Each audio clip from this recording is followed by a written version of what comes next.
कुणाल कोहली के साथ आपकी कैसी केमिस्ट्री है, वर्किंग केमिस्ट्री? ओह बहुत अच्छी। कुणाल को मैं बहुत सालों पहले से जानती हूँ। मैंने बहुत साल पहले टेलीविज़न में कुणाल के लिए कुछ किया था, 8-9 साल पहले, जब वो मतलब फिल्मों में आए भी नहीं थे। And he is a very much a like minded person, you know, he is very much my kind of person in terms of his background, in terms of his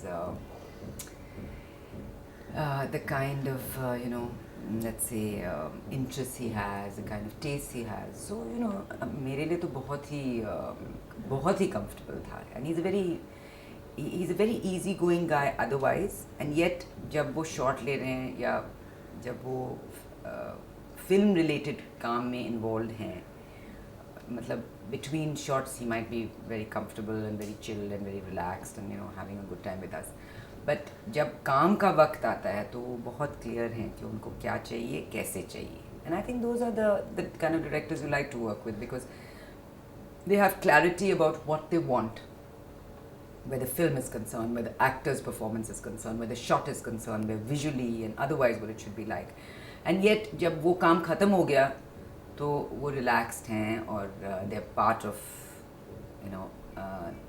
the whole set of people, the actors, the crew, मतलब वो उस gang में जुड़े हुए हैं और उनके साथ हैं, और जब काम करने का वक्त आया तो वो कर रहे हैं जो भी उनको करना है. एंड उसमें वो बहुत प्रोफेशनल हैं और क्लियर हैं और इन अ नाइस वे डिमांडिंग हैं, क्योंकि हर एक्टर चाहता है कि उससे उनका डायरेक्टर खींचे जो उनके अंदर है.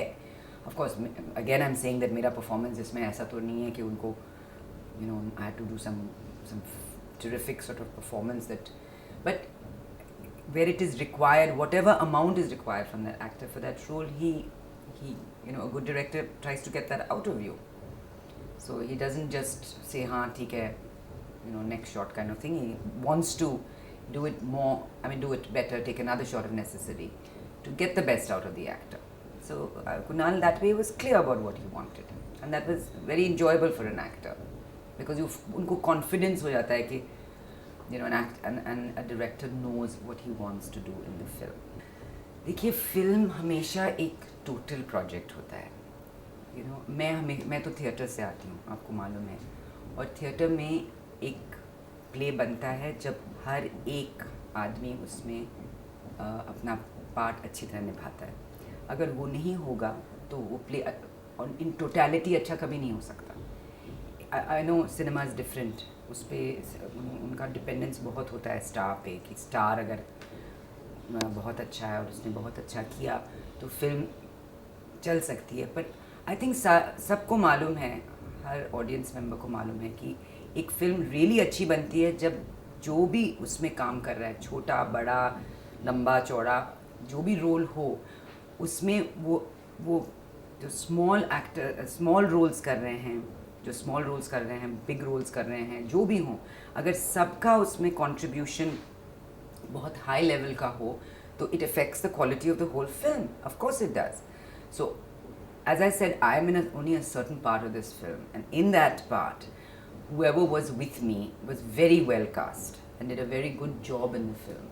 So it has to contribute to the total quality of the film. And like I said, though I may not have done a scene with Rishi Kapoor or Kiran Kher, they're all very fine actors. So naturally, whatever they've done in their bits, even though they may be smaller roles, it will contribute to the quality of the whole film. That has to be there. I think जब आप सोचते हैं कि जो छोटे role कर रहे हैं उसमें हम किसी और को भी रख लें तो चल जाएगा, उन फिल्म्स में फाइनल टोटल इम्पैक्ट पे उसका असर होता है.